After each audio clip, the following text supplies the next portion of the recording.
Mi nombre es Yuve Hostos Espinosa, soy abogado de la Universidad San Martín de Porres, catedrático también en el curso de Derecho Tributario 1, que es Código Tributario, y Derecho Tributario 2, que es Impuesto a la Renta. Y también responsable académico en la maestría en Derecho Tributario y Fiscalidad Internacional de la misma Casa de Estudios. Agradezco la invitación a SUNAT, a través de INDESTA, por haberme encargado de desarrollar este tópico tan importante como es el impuesto a las rentas de capital y de trabajo. En otras palabras, el régimen aplicable a las personas naturales, que es lo que voy a desarrollar en 4 tópicos que he dividido esta exposición. En primer lugar, voy a dedicarme a lo que es los conceptos previos, referido a los aspectos generales del impuesto a la renta aplicable exclusivamente a las personas naturales, ¿no? Como es el caso de los aspectos de la hipótesis de incidencia vinculado a este impuesto, pero referido exclusivamente a personas naturales. En el segundo tópico me referiré al impuesto que grava las rentas de capital. Y cuando nos referimos a la renta de capital, nos estamos refiriendo pues a las rentas de primera categoría y segunda categoría, ¿no? Como sabemos, son impuestos distintos. Primera categoría es un impuesto cuya característica es propia, anual, cedular, en fin. Y el impuesto a la segunda categoría, que a su vez en segunda categoría vamos a encontrar que son como que existen 4 impuestos. O sea, hay varios impuestos que gravan las rentas de capital. En otras palabras, hay un sistema cedular, como explicaré dentro de un momento, respecto de estas rentas. El tercer tópico está referido a las rentas de trabajo, que comprende las rentas de cuarta y quinta categoría, es decir, de trabajo en condición de independiente y dependiente. En este caso concreto estamos hablando de un solo impuesto. Existe un solo impuesto que grava las rentas de trabajo. No es que hay un impuesto a la renta de cuarta ni un impuesto a la renta de quinta, no, sino que es un solo impuesto. A estas rentas de trabajo se le adiciona las rentas de fuente extranjera, que será el tema cuarto, ¿no? Veremos ahí las rentas de fuente extranjera y la determinación ya de este impuesto a las rentas de trabajo más las rentas de fuente extranjera.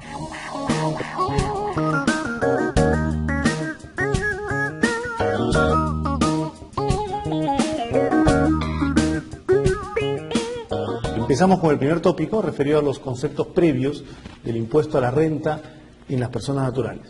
En primer lugar, es necesario precisar pues, cuál es la materia imponible de este impuesto, ¿no? Como todo impuesto, grava expresiones de riqueza, y la riqueza se materializa a través de renta, patrimonio, consumo, ¿no? La renta, que son los ingresos que obtiene la persona; el patrimonio, que es el conjunto de bienes que posee el sujeto; y el consumo, que es la realización del patrimonio, ¿no? Los gastos. En fin.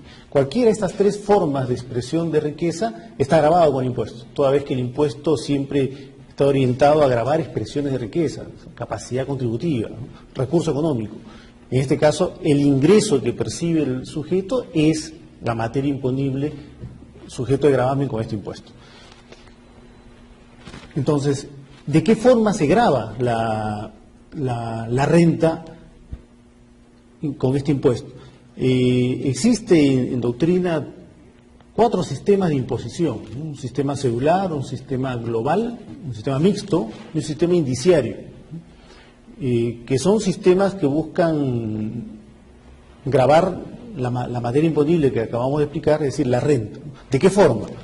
Cuando nos referimos al sistema cedular, es decir, lo que se busca es gravar cada fuente de renta, o sea, cada tipo de renta: renta de capital, renta de trabajo, la renta empresarial, los distintos ingresos que obtiene. Ese es el sistema cedular. Grava con un impuesto cada ingreso que obtiene el sujeto.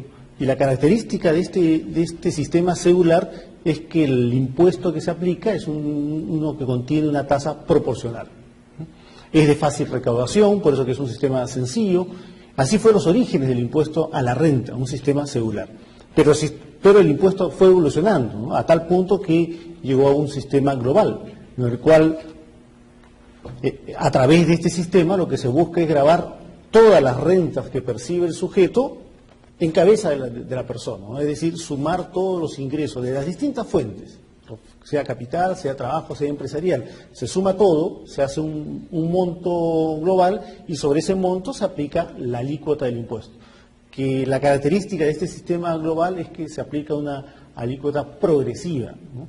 Ya cada país tiene sus tasas progresivas. El caso peruano es de tres niveles, ¿no? Hay países que tienen 5, 6, 8, en fin, ya depende de la legislación de cada país. Pero ese es el típico caso del sistema global. Todas las rentas se acumulan en el sujeto y en ese momento se aplica la tasa progresiva. De estos dos sistemas puros, lo que se aplica mayoritariamente es el sistema mixto, es decir, combina ambos sistemas, tanto celular como global, como es el caso peruano, como explicaremos más adelante. Y el cuarto sistema, que es el sistema indiciario o presuntorio, que es un mecanismo supletorio de la determinación que se aplica sobre todo en las acotaciones, en la determinación sobre base presunta, debido a que se emplean índices, presunciones para determinar la renta, ¿no? Por eso se dice un sistema indiciario o presuntorio.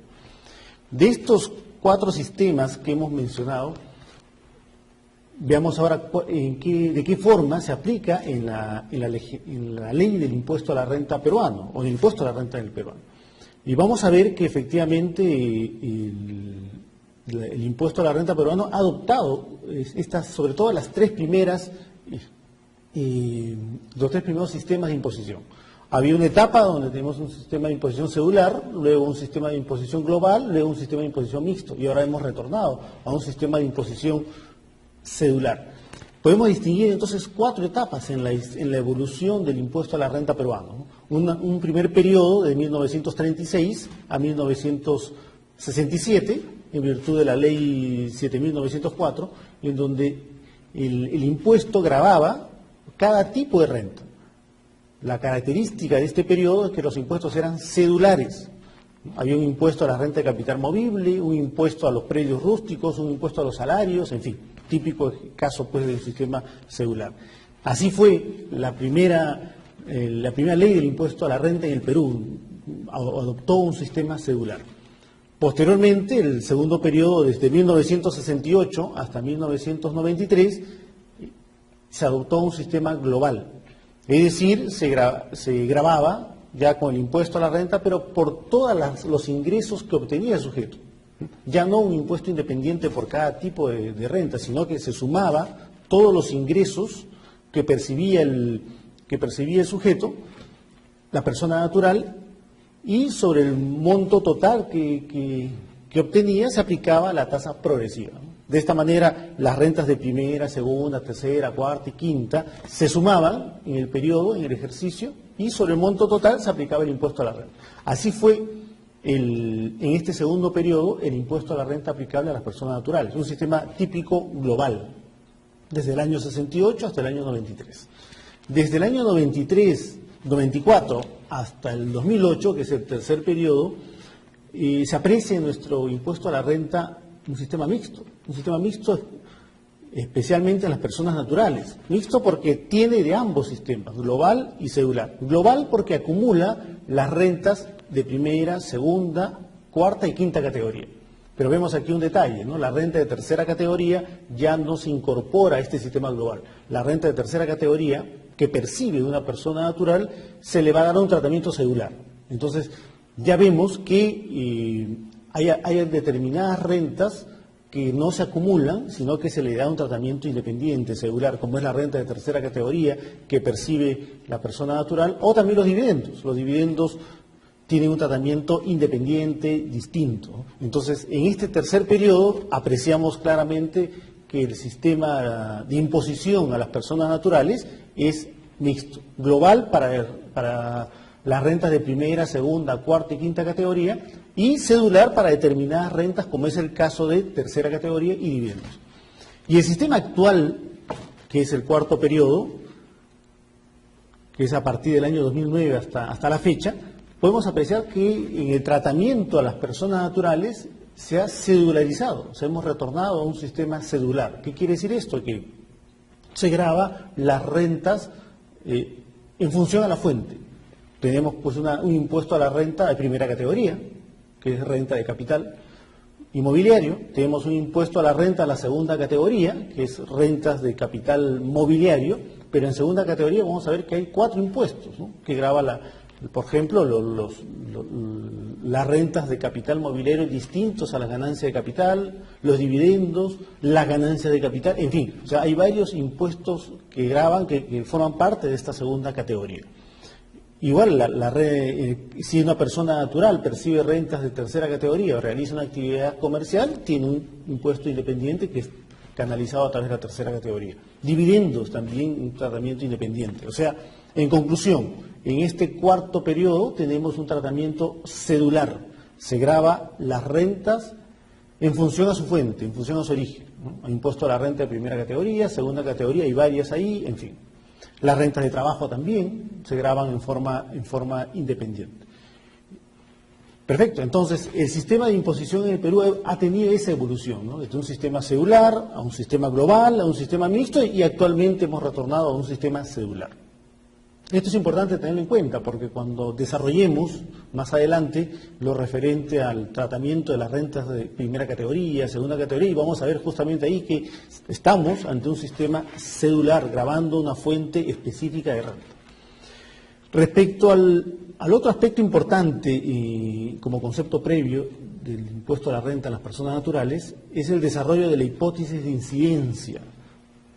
Como sabemos, la hipótesis de incidencia está compuesta pues por 4 aspectos: el aspecto material, el aspecto personal, el aspecto espacial y el aspecto temporal. Cuando hablamos del aspecto material del impuesto a la renta aplicable para las personas naturales, nos vamos a referir pues al tema del concepto de renta. ¿Qué es lo que grava el impuesto a la renta de las personas naturales? Todos sus ingresos. Si una persona natural se gana la tinca, los 10 millones de soles, tributará, estará obligado a pagar por impuesto a la renta por este premio, por este ingreso que obtuvo de un factor aleatorio. Si tiene dinero en el banco y tiene diferencia de cambio, tributará por esa diferencia de cambio. Entonces, el aspecto material referido al impuesto a la renta en las personas naturales es definir el concepto de renta y qué teoría le resulta aplicable. Cuando hablamos de concepto de renta, nos tenemos que remitir pues a la doctrina económica, que es la que desarrolla 3 teorías que tratan de definir lo que es renta: la teoría renta-producto, la teoría flujo de riqueza y la teoría variación patrimonial más consumo. Cuando hablamos de la teoría renta-producto, esta teoría nos dice que debe tratarse pues de un producto, es decir, una riqueza nueva. Debe provenir de una fuente productora durable. La fuente debe perdurar en la generación de la renta. Además, la renta debe ser periódica, es una de las características de esta teoría renta-producto, y debe haber una habilitación de la fuente, es decir, debe haber preparación de la fuente. En conclusión, la teoría renta-producto nos dice que es un producto pues periódico que proviene de una fuente productora durable en estado de explotación, es decir, habilitación de la fuente. Esa es la teoría renta-producto. La teoría flujo de riqueza lo que nos menciona es que es renta todo aquello que proviene de terceros, es decir, de terceros que fluye hacia el sujeto, ¿no? En conclusión, es una teoría más amplia que la anterior, ¿no? La anterior solamente comprende aquellos productos que sean periódicos, que provengan de una fuente productora, pero la teoría flujo de riqueza comprende no solo eso, sino comprende todos los ingresos que provengan de terceros.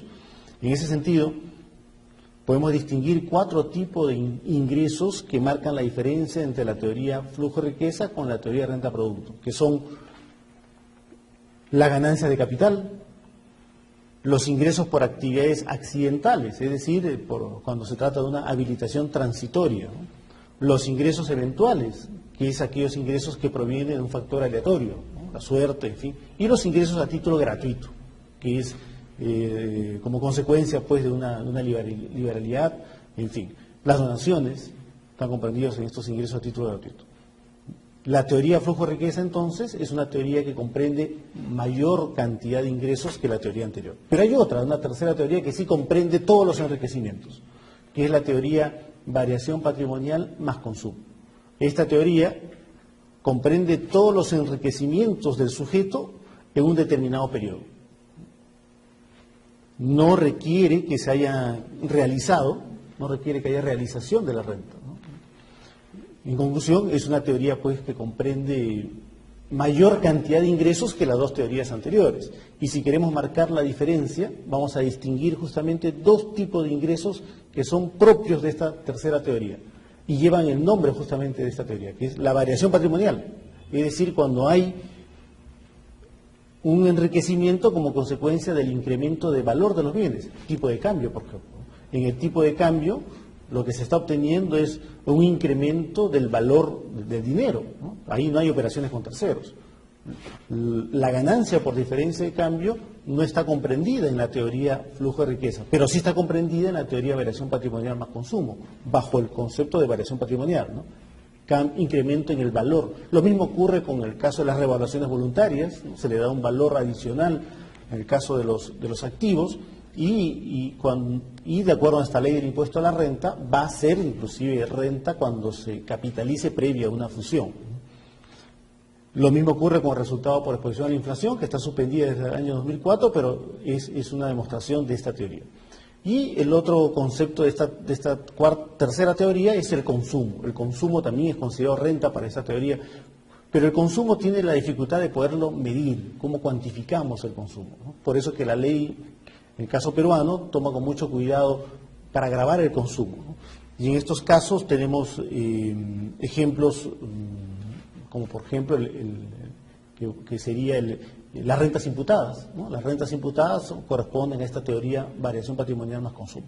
En conclusión, de estas tres teorías de la doctrina, que es renta producto, flujo de riqueza y variación patrimonial más consumo, vamos a ver que para las personas naturales, como regla general, de acuerdo a nuestra ley del impuesto a la renta, se aplica la teoría renta producto. Es decir, todo aquello que es renta, de acuerdo a esta teoría, va a estar grabado para una persona natural. La teoría renta-producto es la regla general para las personas naturales. Pero nuestro legislador no se ha quedado en el artículo primero de la ley del impuesto a la renta, que prácticamente recoge todo el concepto de la teoría renta-producto, pero no se ha quedado ahí, sino que ha considerado algunos conceptos de las otras dos teorías aplicables para las personas naturales. De la teoría flujo de riqueza, por ejemplo, ha tomado lo que es la ganancia de capital. La ganancia de capital de la venta de inmuebles es considerado renta para las personas naturales, pero esta renta no corresponde a la primera teoría, corresponde a la segunda teoría, que estamos viendo flujo de riqueza. Lo mismo ocurre con las indemnizaciones, en el caso que se te pretenda cubrir el lucro cesante, también es renta para las personas naturales. De esta teoría, corresponde a esta teoría flujo de riqueza. Y de la variación patrimonial más consumo, nuestro legislador también ha tomado, para efectos de gravarlo para la persona natural, que vendrían a ser básicamente las rentas imputadas, ¿no? Es decir, el uso de un bien duradero, que en el caso de nuestra ley del impuesto a la renta sería las rentas fictas de primera categoría.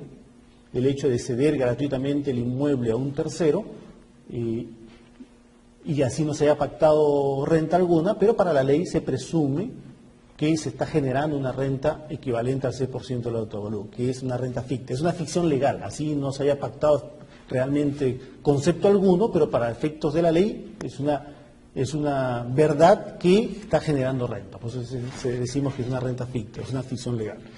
En conclusión, nuestra ley del impuesto a la renta, de estas tres teorías, toma como regla general para las personas naturales la teoría renta-producto. Así está en el artículo primero, inciso A de la ley del impuesto a la renta. Pero no se queda ahí, toma también de las otras teorías, pero por excepción, ¿no? De la teoría flujo de riqueza, lo que es la ganancia de capital y también la indemnización en el caso de lucro cesante. Y de la teoría variación patrimonial más consumo, lo referente a las rentas imputadas. Ese es el aspecto material, en el caso del impuesto a la renta, aplicable a las personas naturales. Respecto al otro aspecto, el aspecto espacial del impuesto a la renta, aplicable siempre para las personas naturales, nuestra ley del impuesto a la renta pues toma como punto de conexión el domicilio, como punto de conexión subjetivo, ¿no? El domicilio para las personas naturales. Tal es así que el artículo 6, primer párrafo de la ley del impuesto a la renta, establece que los domiciliados en el país tributan por todas sus rentas. Entonces, el domiciliado peruano va a tributar por sus rentas de fuente peruana más la renta de fuente extranjera, lo que se denomina renta de fuente mundial. Pero también el no domiciliado va a tributar en tanto genere renta de fuente peruana, así lo dice el segundo párrafo del artículo 6 de la Ley del Impuesto a la Renta. Entonces, el domiciliado, persona natural, tributará por sus rentas de fuente mundial. Cabe preguntarse aquí, entonces, ¿y a quiénes se les considera domiciliados? Porque la situación, la condición jurídica de domiciliado es lo que va a determinar si va a tributar o no va a tributar en el Perú. Para esto, la ley del impuesto a la renta ha previsto también a quienes se les considera domiciliados. De lo que podemos desprender lo siguiente: hay un domicilio originario y un domicilio pues adquirido, ¿no? El domicilio originario son todos los peruanos que residimos en el país. Todos que pues, vivimos en el país, tenemos más de 183 días en el Perú, somos nacionales, tenemos la condición de domiciliado peruano. Pero también el extranjero puede adquirir domicilio peruano, que es bajo la condición de domicilio adquirido, ¿no? Aquellos que residan en el Perú, permanezcan en el Perú más de 183 días durante un periodo de 12 meses, dice la norma, un periodo de 12 meses. No, este periodo de 12 meses no necesariamente va a coincidir con el año calendario, puede ser en cualquier momento. Ahora, así como se adquiere el domicilio, también se pierde el domicilio. El peruano que salió del país por más de 183 días perdió la condición de domiciliado peruano. Entonces, la consecuencia de perder la condición de domiciliado peruano es que ya no va a tributar bajo el principio de renta mundial en el Perú. Caso, por ejemplo, de los jugadores de fútbol, ¿no? Pablo Guerrero, que tiene nacionalidad peruana, pero ya perdió la condición de domiciliado para efectos tributarios porque está más de 183 días fuera del país. Consecuencia, él tributará en Brasil, ¿no? Pero él no ha perdido la condición de nacional peruano. Si tuviera rentas generadas en el Perú como consecuencia de predios, en fin, o regalías, será renta de fuente peruana, pero como ya no es domiciliado peruano, tributará bajo la condición de criterio objetivo de la fuente, es decir, esas rentas que se generan en el Perú tributarán en el Perú a pesar que no tenga la condición de domiciliado. Entonces, la norma establece una regla de 183 días para adquirir el domicilio peruano y para perder la condición de domiciliado peruano. Y la consecuencia, pues, es importante, ¿no? La consecuencia es que en un caso tributa como por renta de fuente mundial, el domiciliado, y en el otro caso tributa solo por renta de fuente peruana, el no domiciliado. Ahora, los efectos de la adquisición del domicilio o pérdida de domicilio, de acuerdo a la ley, el artículo 8 de la Ley del Impuesto a la Renta, surte efecto a partir del 1 de enero del año siguiente, ¿no? Es decir, si los 183 días se cumplen hoy, 1 de septiembre del 2013, imagínense un extranjero que llega al Perú y cumplió los 183 días hoy, 1 de septiembre de 2013.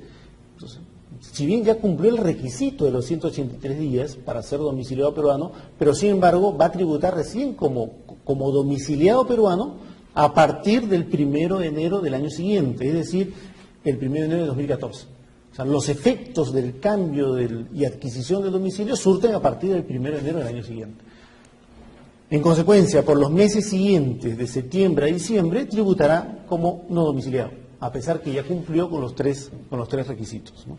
Esos son los efectos en el cual se produce la adquisición y cambio del domicilio para efectos tributarios. El otro aspecto a tener en cuenta es el aspecto temporal. Y en el caso de las personas naturales, el aspecto temporal, es decir, el momento en que nace la obligación tributaria, está referido pues al tipo de renta, a la categoría de renta. Existen dos criterios para determinar en qué periodo se va a imputar la renta, ¿no? El criterio de lo percibido y el criterio de lo devengado. El criterio de lo percibido lo que nos dice es que se considera renta, se atribuye la renta en el momento en que se adquiere, se cobra, se percibe la renta. En cambio, el criterio de devengado lo que nos dice es que se va a imputar la renta en el periodo en donde nace el derecho al cobro, ¿no? Así no se ha cobrado. Entonces existen dos criterios para determinar en qué periodo se va a atribuir la renta, se va a imputar la renta, percibido y devengado. Es importante esto porque para las personas naturales va a depender de si la renta es de primera, segunda, cuarta o quinta categoría. En el caso de primera categoría se aplica el criterio de lo devengado. Es decir, si no se cobran los alquileres, se tendrá que tributar igual por aquellas rentas que no se cobró, porque se aplica el criterio de devengado. Es decir, desde el momento en que nace el derecho al cobro, ya nace la obligación de pagar el tributo, así no se haya cobrado. En cambio, para las rentas de segunda, cuarta y quinta categoría, se aplica el criterio de lo percibido. En consecuencia, ahí es importante el cobrar el ingreso para efectos de que nazca la obligación tributaria. Y el otro aspecto de la hipótesis de incidencia del impuesto a la renta es el aspecto personal. Cuando nos referimos a este régimen de personas naturales, en primer lugar, pues, nos estamos refiriendo al sujeto como persona física, sujeto individual, ¿no? Pero también tiene el tratamiento de persona natural las sucesiones indivisas y las sociedades conyugales, las sociedades a las cuales se les aplicará el mismo régimen de persona natural. Y estos son los contribuyentes, entonces, que van a percibir rentas de capital o rentas de trabajo. El artículo 14 de la Ley del Impuesto a la Renta establece quiénes son los sujetos del impuesto, ¿no? De los cuales podemos distinguir a estos tres que se le va a asimilar al tratamiento de persona natural: sujeto individual, la sucesión indivisa y las sociedades conyugales. Cuando hablamos de sucesión de sujeto individual, es pues la persona física, todos nosotros, los que obtenemos renta, tributamos, somos contribuyentes del impuesto a la renta. Pero hay que tener en cuenta aquí determinadas situaciones, ¿no? ¿Y qué pasa si el sujeto es casado? En el supuesto de que se trata de un sujeto casado y pueden obtener rentas comunes. La ley establece que cada uno tributa en forma independiente. O sea, estarán casados bajo el régimen de sociedades gananciales, en fin, pero las rentas comunes se tributan por separado, ¿no? Porque cada uno tributa en forma independiente. Pero también se puede tributar como sociedad conyugal. Para que tributar como sociedad conyugal es importante previamente comunicar a SUNAT. O sea, el tener la condición de contribuyente sociedad conyugal es una opción, o sea, la ley no obliga. La regla general es que se tributa en forma independiente, pero si uno quiere tributar bajo esta condición tiene que comunicar a SUNAT, ponerse de acuerdo los cónyuges y decidir pues quién va a representar a la sociedad conyugal, y la persona que designe será el que va a acumular las rentas del otro cónyuge en su propio RUC, no requiere sacar un nuevo RUC, ¿no? Va a tributar en su propio RUC. Pero hay rentas que no se acumulan, como son las rentas de trabajo, ¿no? Cada cónyuge puede tener rentas de cuarta categoría, quinta categoría, esas rentas se seguirán tributando en forma independiente. Las rentas que se van a acumular son las rentas de capital, fundamentalmente, y las rentas del hijo menor, ¿no? Y en el caso de la sucesión indivisa, que es el otro sujeto que se le da tratamiento de persona natural, la ley establece en el artículo 17 qué periodos comprende a este contribuyente, ¿no? Es decir, desde cuándo es considerado sucesión indivisa. La sucesión indivisa, en principio, es un contribuyente temporal, ¿no? Porque ocurre cuando fallece el causante hasta que ocurra dos sucesos: la declaratoria de herederos o la inscripción del testamento. Esos son los dos hechos que van a dar por extinción a este contribuyente sucesión indivisa. Fallece el causante hasta inscripción del testamento o declaratoria de herederos. Ese periodo puede demorar años, ¿no? Por cuestiones civiles, reclamos hereditarios, en fin, ¿no? Entonces el Estado pues no puede esperar que se solucionen esos temas y dejar de percibir los tributos, no, que mientras tanto considera como contribuyente a la sucesión indivisa. La sucesión indivisa sí tendrá que sacar su RUC para efectos de tributar el impuesto, ¿no? Entonces son los tres sujetos que se les asimila como persona natural. Hemos visto entonces los aspectos de la hipótesis de incidencia del impuesto a la renta aplicadas a las personas naturales. Y como cuestión última de estos conceptos previos, antes de entrar a tratar las rentas propiamente dichas de capital y de trabajo, es importante mencionar la categorización de rentas que hace nuestra ley. Nuestra ley clasifica las rentas. Esta clasificación es lo que conocemos como categorización. ¿Por qué la clasifica? La clasifica pues para darles un tratamiento independiente, ¿no? Tenemos, por un lado, las rentas de capital. Las rentas de capital generan dos tipos de rentas. Rentas de primera categoría, que son rentas que provienen de inmuebles, fundamentalmente, pero también de algunos muebles, como vamos a ver más adelante, alquiler de muebles. El capital también genera renta de segunda categoría, que es el caso de renta de muebles, ya exclusivamente renta de muebles. La otra fuente, que es el trabajo, genera rentas de cuarta y quinta categoría. Cuarta categoría, trabajo independiente, y quinta categoría, trabajo dependiente. En ambos casos es el trabajo. La diferencia está en la condición jurídica en que ésta se presta, ¿no? Cuando hay un contrato de locación de servicios, cuarta categoría. Cuando hay un contrato de trabajo, quinta categoría. Y la tercera categoría, que es la renta empresarial. Una persona natural también puede percibir renta de tercera categoría, un negocio, en fin, pero eso se reconduce bajo el régimen de tercera categoría. Entonces, esta clasificación de primera a quinta categoría no es más que una clasificación de las rentas para darles un tratamiento específico distinto. Más aún ahora que tenemos un tratamiento cedular, ¿no? Entonces, cobra relevancia esta clasificación. De ahí la importancia de la categorización que efectúa nuestra ley respecto de las rentas.